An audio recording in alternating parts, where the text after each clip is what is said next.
देखिए बच्चों, हम लोग 2-4 वीडियो में जो पढ़े उसका आज मैं पुनरावृत्ति कर रहा हूँ। पुनः आप लोग इसको एक बार समझ लें ताकि ये आपके दिमाग से निकले ना। इस हैसियत से देखिए, ये मैं जूनियर स्तर का गणित पढ़ा रहा हूँ। ये पुनरावृत्ति है। पुनरावृत्ति का मतलब होता है कि जो पुनः पढ़ाया हुआ चीज पुनः बताया जाता है या पढ़ने वाला चीज पुनः पढ़ा जाता है, उसी का नाम पुनरावृत्ति है।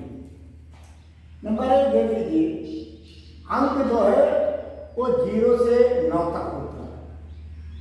इसके बाद कोई अंक नहीं, यानी 0 से 9 तक अंक होता है, यानी कुल 10 अंक होते हैं। जैसे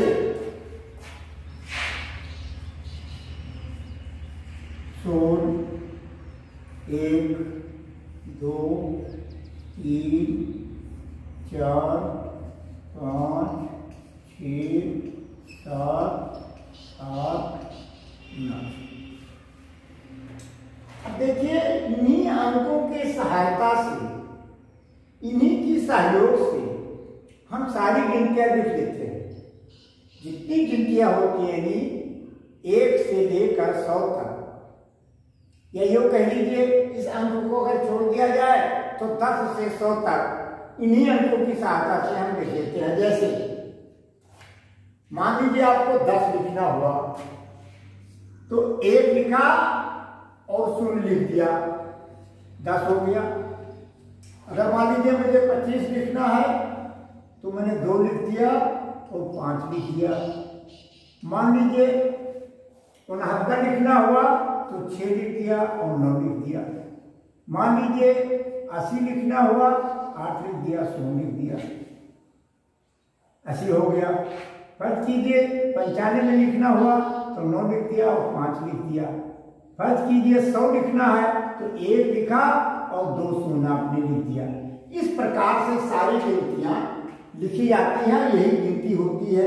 इन्हीं जो 0 से लेकर 9 तक गिनतियां हैं, यही गिनतियों की सहयोग से हम 10 से लेकर, यानी इन अंकों को अगर छोड़ दिया जाए 0 से 9 तक, तो 10 से 100 तक गिनतियां इन्हीं की सहयोग से बनता है। इसी का नाम गिनती है।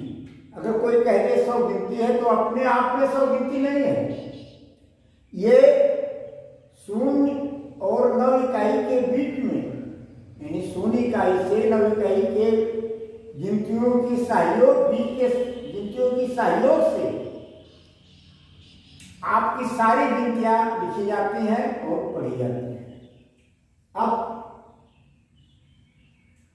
आप देख लीजिए, कोई भी मैथ का सवाल है तो इन्हीं गिनतियों के आधार पर आप लिख सकते हैं, चाहे वो ब्याज हो, चाहे प्रतिशत हो, चाहे गुणनफल हो, या जोड़ हो, घटाव हो, भाग हो, जो भी गिनतियां मैथ में जो भी सवाल लिखे जाते हैं वो इन्हीं की सहारा से लिखा जाता है।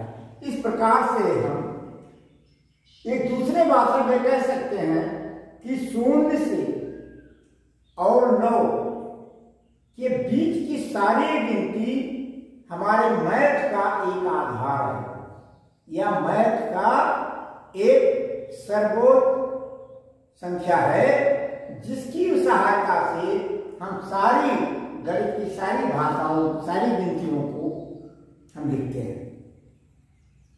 अब आप आ जाइए दशमलव। देखिए, दशमलव 1 0 रख दिया गया, ये दशमलव हो गया।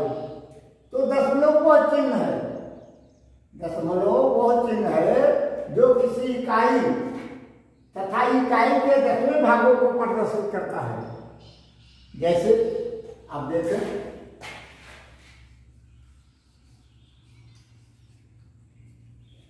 जैसे देखें 3.261। अब आप देखें 3 को हम 3 लिख देंगे, पूरा पूरा है, ये खंडित नहीं है। दशमलव के बाएं अंक आप हम लोग पढ़े हैं पहले कि दशमलव के बाएं तरफ जो भी अंक होते हैं वो अपने आप में पूरे होते हैं, अधूरे नहीं होते हैं। और दशमलव के जो दाहिनी तरफ अंक होते हैं वो अपने आप में अधूरा होते हैं। अधूरा ऐसे होते हैं कि जैसे ये हुआ आपका 2 बटा, आप दशमलव की इकाई मानिए तो ये 2 आपका दहाई अंक हो गया, तो दहाई मतलब 10। या आप यूं देख लें कि दशमलव के नीचे 1 और 2 के नीचे 0, 2 बटा 10। फिर आप देखें 6 बटा दशमलव के नीचे 1 और 2 अंक, 2 और 6 2 अंक, 2 शून्य रख दीजिए, 6 बटे 100।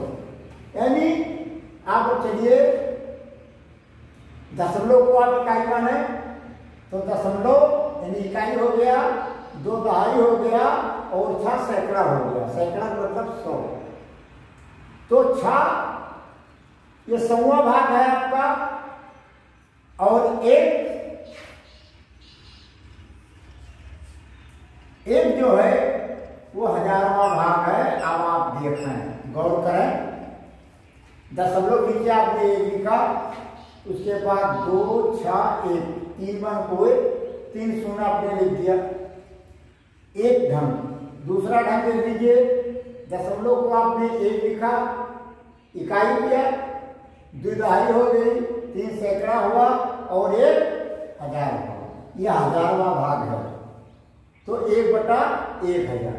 अब आप फिर आ जाइए, देख लीजिए 100 10 का 10 से गुणा करो तो 10 100, 100 को 10 से गुणा करो तो 1000। इस प्रकार से हर अंक 10वें भाग से बढ़ता चला जाता है। यानी 2 पर 10 और 6 पर 10 2 100 और 1 पर 100 गुणे 10 बराबर 1000। ना समझिएगा वहां आप लोग अपने कमेंट में लिख दीजिएगा, हम पूरा आपको समझा देंगे। तो इस प्रकार ये दशमलव का अंक है। थोड़ा सा एक चीज मैं और बताऊंगा, दशमलव कोई बड़ी चीज नहीं होती है। जैसे अगर जोड़ना है 3.42 4.31 और 2.64।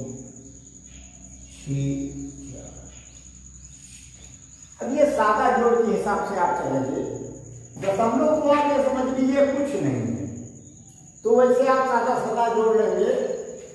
2 1 3 4 7 और 4 3 7 6 13, ये 3 हाथ लगी, 1 1 2 3 3 4 7 और 3 10। अब आप देखें दाहिने से गिनिए कई अंक के बाद दशमलव लगा है। 1 2 दशमलव 1 2 दशमलव 1 2 दशमलव, यानी 2 अंक के बाद दशमलव लगा है। तो हम नीचे आंसर में भी 1 2 के बाद दशमलव लगा देंगे। ये हमारा आंसर आ गया 10.37। यही आपका आंसर है। ऐसे अगर आपको मान लीजिए घटाना है तो भी कोई फर्क नहीं पड़ता। जैसे 8.75 और 5.4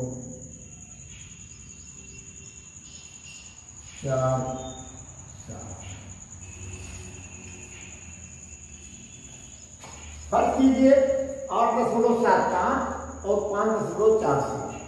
ये आपको माइनस करना है, घटाना है। तो आप देखिए, ये मान लीजिए दशमलव नहीं है, बिल्कुल दशमलव को शून्य समझ लीजिए, कुछ भी नहीं है, दिखा रहने दो, लेकिन समझे ना। तो 5 में 7 नहीं जाता है, एक यहाँ देखिए हो गया था 10 5 15 15 में 7 गई 8, ये बचा 6 4 गई 2 और ये बचा 8 8 5 गई। अब गिने आप 1 2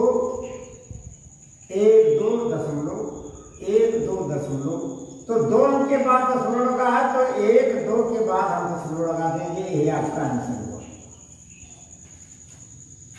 थोड़ा सा दिमाग देने लगाने की बात है, दशमलव कोई हुआ नहीं है, दशमलव कोई बड़ी चीज नहीं है, खाली एक समझने की बात है।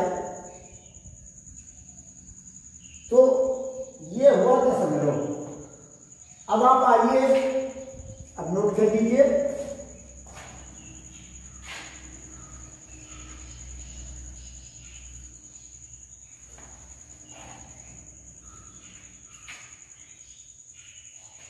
अब आइए आप स्थानीय मान। स्थानीय मान जो है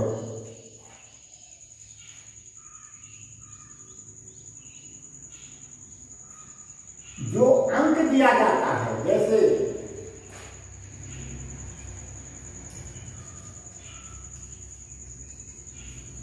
जैसे 6.856,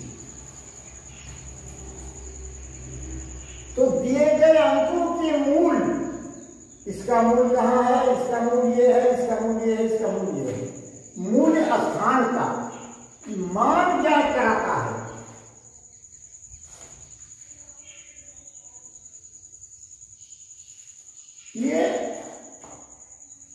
ये अंकों के मूल स्थान का मान ज्ञात कराता है। जैसे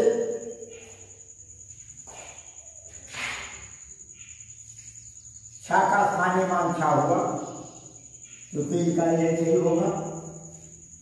अब दशमलव को हटा दीजिए, छोड़ दीजिए, दशमलव से कोई लेना देना नहीं, लेकिन आप गणित में दशमलव का स्थान इकाई को मानेंगे, नियम है। मान लीजिए 8 आया तो 8 ये इकाई हुआ, ये दहाई हुआ, तो ये दहाई के स्थान पे है, इसलिए 8/10 हो जाएगा। फिर आइए 5 इकाई दहाई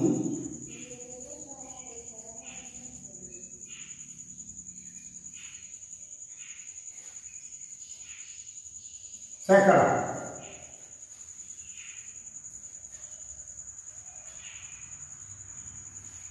और 1000। ये आप आ जाइए सैकड़ा पे आए तो 5 सैकड़ा में 5/100। अब ऐसे देख रहे हैं, दशमलव नीचे 1 और 8 और 5 2 अंक है, इसलिए 200 रख दिया, ऐसे दिया गया।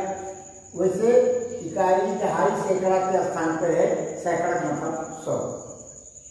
अब आ जाइए 6 पे, ये इकाई दहाई सैकड़ा ये 1000वां स्थान पर है, तो 6/1000। ये इसलिए होगा, वैसे देखिए दशमलव नीचे 1 और 8 5 6 ये 3 अंक है, तो 300 हमने लिख दिया। 2 तरीके है आपको समझने के लिए, चाहे किस प्रकार समझो, और चाहे इकाई जो है सैकड़ा, 1000 10,000 लाख 10 लाख करोड़ 10 करोड़ 10 अरब, ये हिसाब से समझो। लेकिन समझने की बात है, इस प्रकार ये अपने अंक के स्थान का मूल क्या है, ऐसे दशमलव के बाद भी जो 3 अंक है, इनके एक एक अंकों के स्थानों का मान क्या होता है। अब दूसरी तरफ से आप समझ लीजिए, जैसे 6 है, ये वस्तु पूरी है, मैंने बताया कि दशमलव की बाएं तरफ का अंक पूरा होता है अपने आप में, तो ये 6 पूरा अंक है। ये दहाई के अंक पे है आप, तो ये 8/10 हुआ, इसका मतलब 10 हिस्से में से 8 हिस्सा उनको मिला। इसी को जो मिला वो 8/10 यानी 10 हिस्से से 8 भाग मिला। ऐसे आप 5 पे आइए, 5 से मतलब सीधा सा है, सैकड़े के स्थान पर है, यानी इसके 100 टुकड़े किए गए, 100 टुकड़ों में से 5 टुकड़ा इनको मिला। अब इसी तरह से आप 6 पे आइए, 6 वाले के हिस्सा 1000 का 6वां हिस्सा, 6000 का यानी 8 को मिलेगा 10 हिस्सा में 8 हिस्सा, 5 को मिलेगा 100 हिस्से में से 5 हिस्सा, और 6 वाले को मिलेगा 1000 टुकड़ों में से 6। ये स्थानीय मान है। अब आप आगे देखिए,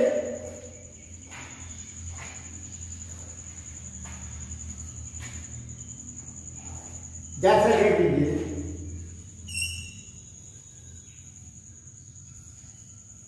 48,452, ये समूचा है, दशमलव का नहीं है, इसका स्थानीय मान क्या होगा। अब आप देखें, यहाँ से आपके लिए ये हुआ इकाई, ये के लिए ये आपका हुआ दहाई, ये के लिए आपका हुआ सैकड़ा, और ये के लिए ये हुआ 1000, और ये के लिए ये हुआ 10।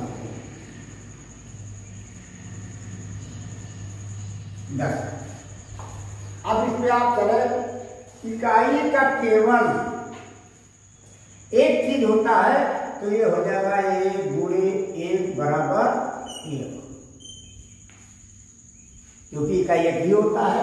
अब अंक दिया नहीं, 1 गुणे 2,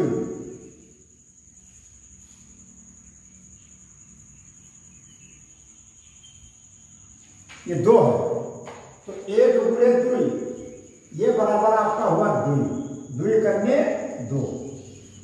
इसी तरह से आप आइए दहाई के उस स्थान पे, तो दहाई के स्थान पे जब आप आएंगे तो आप देखेंगे दहाई के है, तो इसका मतलब हुआ कि 5 गुणे 10 बराबर 10 पचे 50। ये इसका मान 50 है। अब यहाँ ये 4 पे, तो ये 4 का मान होगा, ये सैकड़ा पे है इसलिए 4 गुणे 100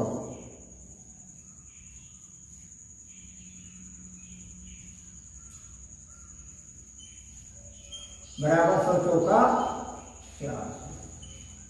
अब आप 8 पे आइए, तो ये क्योंकि 1000 वाले स्थान पर है इसलिए 8 गुणे 1000 हो जाएगा बराबर 8000। अब 4 पे आइए, 4 का स्थानीय मान देखिए, 4 गुणे ये 10,000 के स्थान पे है इसलिए 10,000 हो जाएगा 10,000।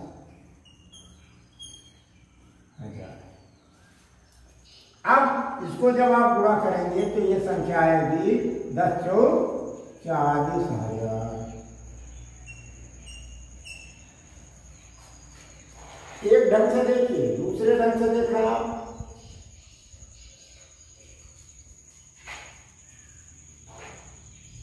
यानी 2 इकाई है, 2 इकाई रहेगा, क्योंकि मैंने बताया आपको 1 गुणे 2 बराबर 2 हो गया।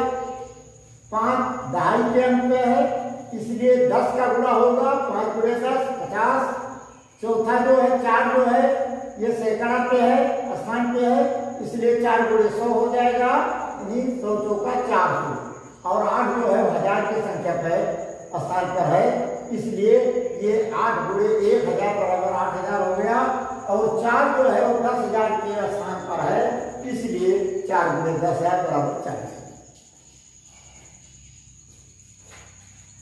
अब कैसे ऐसा देखें आप, तो आप देखिए 2 के दाहिने कोई अंक नहीं है इसलिए 2 ही रह जाएगा। 5 लिखा आपने और 5 के बाद 1 अंक दाहिने है इसलिए 1 शून्य हो जाएगा। और 4 लिखिए, 4 के बाद 5 और 2 ये 2 अंक हैं इसलिए 2 शून्य हो जाएंगे। और सैकड़ा वाले स्थान पर देखिए, 1000 के स्थान पर देखिए ये 8 लिखिए और 4 5 2 ये 3 अंक है तो 3 अंक 3 जीरो हो जाएंगे। और चौथा जो है ये 10,000 के अंक पर है इसलिए 4 के बाद आप गिने 8 4 5 2 यानी 4 अंक, तो ये 4 के बाद 4 शून्य हो जाएंगे, ये 40,000 हो जाएंगे। इस प्रकार मैंने दोनों ढंग से मैंने आपको बताया। अब इन ढंगों का जो है किस अंक का उनके स्थान के अनुसार कौन सा मान होता है, इसी का नाम हम स्थानीय मान कहते हैं। ये स्थानीय मान, स्थान माने जिस स्थान पे है, और मान माने उसका मूल्य क्या है, उसका वक्त कैसा है, वो सब जो है आपको उसके स्थान के अनुसार होगा। इस प्रकार ये है आपका स्थानीय मान। हमने दशमलव और बिना दशमलव के दोनों का स्थानीय मान बता दिया, मेरा ख्याल है।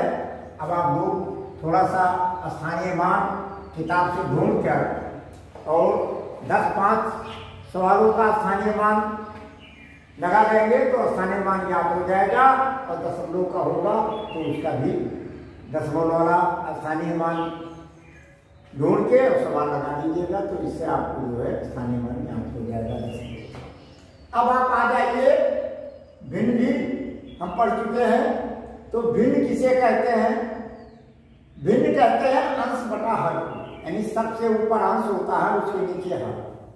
हर का मतलब होता है कितना टुकड़ा किया गया, कितना भाग किया गया, और अंश कहते हैं जो दे दिया जाता है वही अंश, उनका भाग है, उनका हिस्सा है। तो ये होता है। तो इस प्रकार भिन्न हमारा हुआ, भिन्न बराबर हुआ अंश बटा। अगर कोई सवाल करता है कि भाई बताओ भिन्न क्या चीज है, तो आप सीधा सा उसका जवाब दे सकते हैं कि भिन्न जो है अंश बटा हर होता है, और इसी को हम भिन्न की संज्ञा देते हैं। अब आप आ जाइए अंश बटा हर। जैसे 8/12 हुआ, तो 8 अंश है और 12 हर है। इससे ये साफ बताता है कि किसी वस्तु के 12 टुकड़े किए गए, उसमें से 8 टुकड़ा ले लिया गया, तो ये हुआ 8/12। 8/12 हमारा ये निर्देशित करता है कि किसी भी जितने हर होते हैं उतने टुकड़े किए जाते हैं, और जो अंश होता है वो उसमें से ले लिया जाता है। इस प्रकार अंश बटा हर ये भिन्न हुआ। तो ये 8/12 हुआ। जैसे 7/15, 7 अंश है, 15 हर है। किसी वस्तु के 15 टुकड़े किए गए, उसमें से 7 टुकड़ा ले लिया गया, तो ये यानी ये कहने हम तुरंत कह सकते हैं कि किसी वस्तु के 15 टुकड़े किए गए, उसमें से 7 टुकड़ा ले लिया गया, तब इसको हम भिन्न में 7/15। अब इसके जोड़ में, इसका जोड़ हम देख पढ़ चुके हैं। जोड़ का सादा हिसाब है। जैसे 5/8 प्लस 3/4। एक सवाल ये हो गया। एक सवाल और देखा है आप,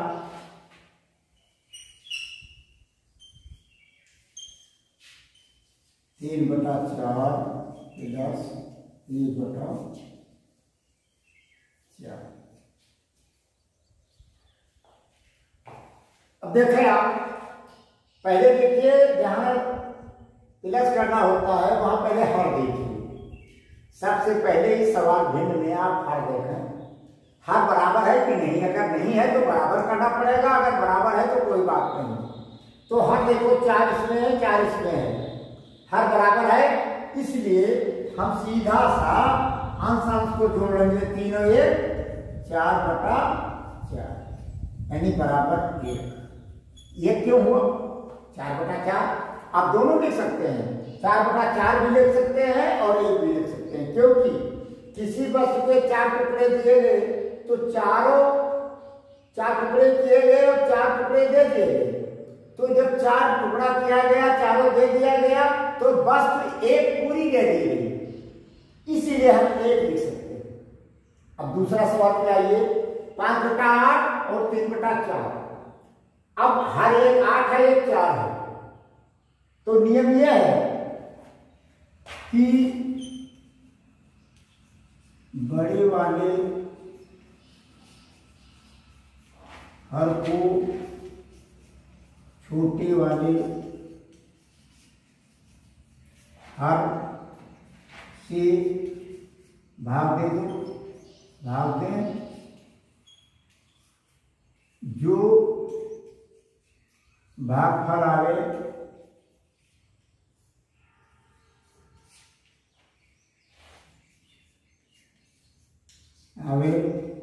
उससे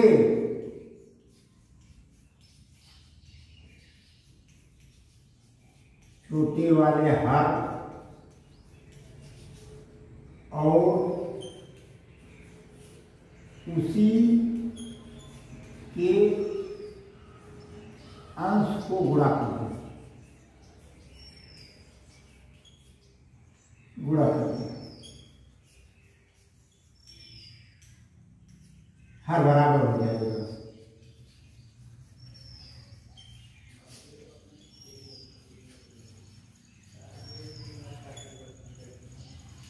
हर बराबर हो जाएगा। कैसे? ये बड़ा वाला हर 8, छोटा वाला 4। 8 को हम 4 से भाग दे दिया, 4 दूनी 8, आया 2 भागफल, और उसी 2 से भागफल 2 आया, तो उसी भागफल 2 से छोटे वाले हर और उसी के अंश यानी 3/4 को हम 2 से गुणा कर देते हैं। ये सवाल आपका बन गया 5/8 प्लस 3 दूनी 6/4 दूनी। अब हर बराबर हो गया, आंसर जोड़ लो, 6 और 5 11/8। अब जब अंश ज्यादा होता है तो उसमें पूरी बस होती है। अब 11 में 8 से ज्यादा जितना है वो अंश पूरा है, तो आप क्या करेंगे? 11 को 8 से भाग दे दें, 11 को 8 से भाग दे दें। 8 करने 8, 3 11, 1 सही 3/8, यानी 1 सही 3/8, यानी 11/8 का सीधा मतलब हुआ 1 बस 8 टुकड़ा बराबर हो गए, 1 बस, और 8 के बाद 3 11, 3 टुकड़ा हमारा बच गया, तो 3 टुकड़ा 8 हिस्सों में से है, यानी 1 सही 3/8, यही आपका आंसर है।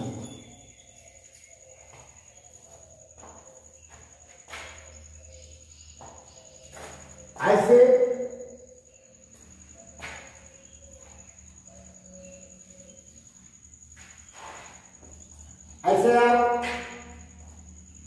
घटाव भी लगा सकते हैं, जैसे 6/12 ऋण 2/6। हर हमारा बराबर नहीं है, तो बड़े वाले हर को 12 को हम 6 से भाग दे देंगे, 6 दूना 12, उसका भाग बनाया 2। अब छोटे वाले हर और उसी के अंश को हम भागफल यानी 2 से हम गुणा करते हैं। अब ये सवाल हमारा बन गया 6/12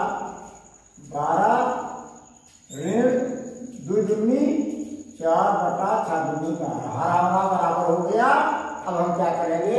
6 में से 4 घटा देंगे, 2 बचा, 2/12 हो गया। अब चाहे आप काट दें और चाहे 2/12 काट दें, कोई फर्क नहीं पड़ता। 2 करके 2 और 2 6 12, यानी 1/6 जो है ये आपका आंसर हुआ। इस प्रकार से हर बराबर करना अगर समझ जाएंगे तो भिन्न का जोड़ घटाव कोई फर्क नहीं पड़ेगा।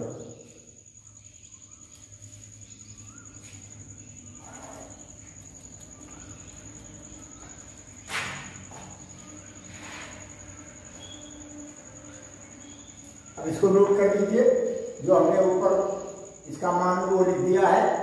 अब सवाल थोड़ा देख लीजिए, 4/6 प्लस 1/3, पहला सवाल। दूसरा सवाल 8/12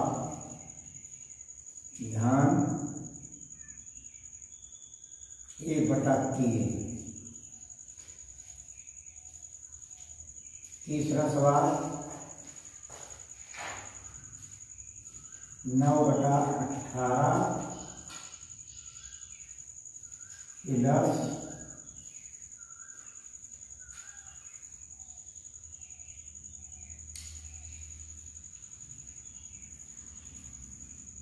3/9। ये 3 सवाल हुआ। और फिर देख लीजिए ये प्लस का हुआ, माइनस का देख लीजिए। पहला 8/16 ऋण 1/4। दूसरा सवाल आपका है 12/20 ऋण 1/5। तीसरा सवाल 7/21 ऋण 1/7। अब इसको आप लगा लेंगे और कुछ किताबों से ढूंढकर आप भिन्न का जोड़ और घटाव लगा लेंगे तो मेरा अंदाज है कि शायद आपको आ जाएगा। इसमें कोई दिक्कत नहीं है। और इसको आप नोट कर लीजिए और आप मन लगा के वीडियो को पढ़ते रहिए। जो भी आपको किसी प्रकार की कोई दिक्कत होगी आप कमेंट कीजिएगा और हम आपके जो भी समस्या होगा उसका समाधान इसके जरिए करेंगे।